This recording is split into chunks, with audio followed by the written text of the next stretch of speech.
it's Taylor again with more tips on firearm safety, and as always, we have our resident expert, Skip. Hi there. This time we're going to be looking at different types of firearms. That's right, let's dive in.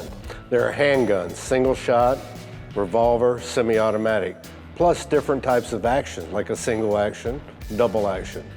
Rifles can be single shot, lever action, semi-automatic, and others. Historically, guns go back to the 12th century. There are so many variations of firearms, but to break it down, they fall into two categories. There are long guns, such as rifles and shotguns and battle guns, and then we have handguns. I think there might be more types of guns than there are flavors of ice cream. Now you're making me hungry. Sorry. It's okay. I recommend checking out the Blue Book of Gun Values, which is a reference guide for many gun enthusiasts.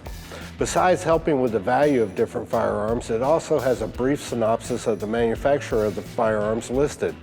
This book is several thousand pages long, just to give you an idea of the amount of different types of firearms there are.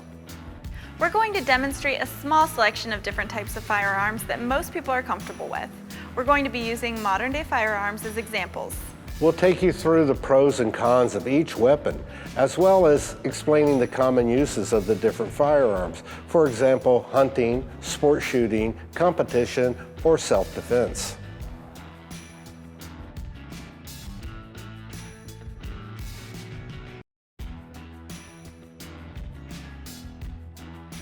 Taylor, as you said earlier, there's two distinct groups of firearms. There's handguns and their long guns. We're going to show some of the variations, and we'll start with the handguns, and then in a moment we'll go to the long guns. Now we have a good display of handguns, and what we're displaying is not only different models of handguns, but different types of actions. For example, if we looked at the one that's really in front of all of us, this big old boy right here. This is called a single action gun. A lot of these firearms are called SSA, or Single Action Army, because that was as the gun was designed. This is the gun that tamed the Wild West, and they call it single action because the only way that you can make this gun fire is pull back the hammer and then squeeze the trigger. You do not have the option of squeezing the trigger to make it fire. Also, in loading this firearm, it loads from the side, pull one click back, and that allows you to rotate the cylinder to load the firearm. When we're ready to unload, we open the door and we can push the extractor rod back to unload. So this seems like a more vintage firearm. Can you tell us a little bit about the history?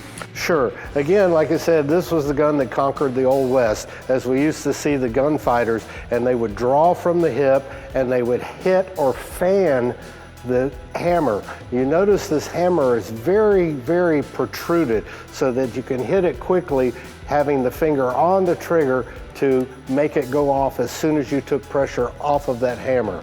This is what they had gunfights with. But it is a very touchy gun because you have to single action move it. You have to physically have this in the cock position the entire time, and you've taken all the pressure off of that trigger, so it's very easy to make it go off. So here we have a firearm that looks very similar, a little smaller of course, but it has the hammer just as this one did, and the trigger, the front sight, the rear sight, the cylinder. However, this one allows us to open the cylinder to load and unload, and it is a double action revolver, meaning that we could physically pull that hammer back if we wanted to play Wild West, but that's not the way we want to shoot it. This is a firearm that we want to just squeeze the trigger once we've acquired our target to make it go. That's the biggest difference between the two. The same cartridge that's available in that firearm is also available in a double action. Same cartridge available in this double action can be available in the single action as well. So Skip, that's what you called the hairline trigger. Mm-hmm. Yeah, it doesn't take very much pressure at all to make it go, and it's really not the safest way to utilize a firearm, especially in self-defense. Okay, so the great thing about this firearm, it looks just the same, but we're missing the hammer. So we don't worry about this protrusion like you have on these guns, especially in a concealed situation. You're carrying on, you worry about the hammer sticking in your body, getting caught on a seatbelt, getting in and out of your car, tearing your clothing, or puncturing the leather interior of your vehicle. Or if you like to carry it in your purse, you don't worry about the hammer getting caught on something as you're trying to access your firearm. Very great concealed carry weapon. Now we're going to move to the semi-automatics. The semi-automatics, now we have two different types of semi-automatics displayed here, three separate firearms, but these are two distinct versus this one. This one is a double action only, and you'll physically see a hammer move when we squeeze the trigger. And this one shoots on what we call double action. This is a very good tactical gun, also has a tactical rail, better known as a Picatinny rail, so that you could hang accessories such as a flashlight or a laser if you cared to do that. And we have a capacity of 9 rounds in this firearm. Good sights. This is something that you want to use at longer than that 15 feet, 5-yard range. This is a very, very good gun in .45 caliber. Now we'll look at another .45 caliber, but this is called a striker force. We notice there's nothing back here. We don't have a hammer. All we have is a trigger. Once we have cycled this firearm and chambered around, we are ready to go. It has a 2-part trigger that you may can see, a little piece. You have to squeeze both pieces to make it fire. And it's very, very simple, very easy to use. This is just a smaller version. This is a single stack, meaning that this one, when we load the magazine, it's one continuous load straight up and down, versus this particular one has more capacity because we call it double stack, and you can see the holes, and you will alternate left, right, left, right, left, right, left, right, and this allows you to hold more ammunition in this firearm. So that's a pretty good selection of modern day firearms that are available. And I know as we go through this, we've already checked that all the firearms have no ammunition, nothing in the chamber, nothing in the drum. So is it safe for someone at home to then, obviously making sure the gun is unloaded, squeeze the trigger, and practice as we have been here? Fantastic question. If you noticed, I squeezed the trigger on every one of the firearms except for one. And the one I didn't was the first one we started with, the single action. This is the only one that you can do damage by constantly squeezing the trigger. Now I can squeeze it and hold the pressure off of it, but this hammer has to hit a floating pin. And then that floating pin is what hits the cartridge and hits the primer to set off the bullet. In these, the firing pin is built in, and we can squeeze these all day long.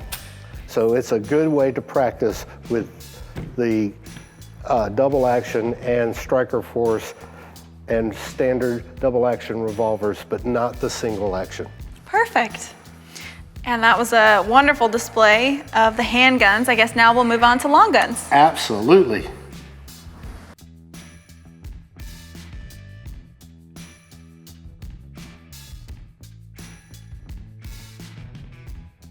Now we'll look at some of the long guns. First, we're going to start with the shotguns, one of my personal favorites. We have guns here displayed that can be used for hunting, sporting, and actual competition. We're going to start with the oldest first. This is a muzzle-loader shotgun. And this gun uniquely started out from a Civil War piece that was originally a cap and ball rifle, and then it was bored out to become a shotgun. More people needed these to provide food for their family, and the shotgun was a better gun for that. Then we got into what we call the side-by-sides, the double barrels. You may think of the Beverly Hillbillies and the Clampetts, and Jed Clampett shot the oil, and that's where the bubbling crude came up. Side-by-sides are still used somewhat in competition, definitely in hunting. And a lot of people just enjoy shooting side-by-side. Various different gauges, from the smallest from 410 up to the largest of 10 gauge. One of the most popular competition guns in many of the competition sports is the over and under. This is an over and under, and as you can see, one barrel on top of the other.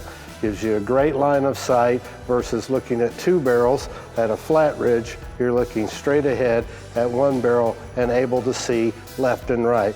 Helps you very much in determining the speed and lead necessary in shooting moving targets. And speaking of competitions, this is a beautiful gun. Thank you, Taylor. This is a very exquisite gun. This is made in Italy by a company called Perazzi. Very, very old company. This level of wood, as you can see, is probably the most beautiful wood on the table. The level of wood alone on this gun costs more than several of these other guns just for the wood, but a very, very strong piece for competition. Then we go to an absolute awesome semi-automatic, and this is a semi-automatic Beretta. This allows for 3 shells to be put in, although when using it for competition, only 2 shells are allowed to be entered into the firearm. It's semi-automatic, quick response to your second shot, and these have a plug that could allow you, when laws allow you to shoot more than 3 rounds, that you could shoot up to 5 rounds. They even make extension tubes to extend the amount of shells that you can put in the gun. I just got back from Arkansas and I had one specially built and I could put 14 rounds in it. Oh, mine. But we were shooting thousands of geese coming in that are decimating the farms in Arkansas, so we did a conservation hunt. But that's a great deal with the semi-automatic. And then we look at another model, which is called the pump, that you physically have to pump to put in another shell. You have to manually do it. But just like the semi-automatic, it allows you to have 3 shells or up to 5 shells if the plug's removed. And this gun is also used somewhat in competition and sporting, but mostly in hunting. And this is just a good overall broad stroke of the different types. Certainly not all the gauges available, but all except for this shotgun is available in every gauge: 410, 28, 20, 16, 12, and then 10, the biggest gauge. Awesome. Well, this is an amazing display of shotguns, but I believe you still have some rifles for us? Oh, we do. We have some rifles indeed. They're not quite as pretty as these shotguns, but they're pretty special. Awesome. Let's take a look. All right.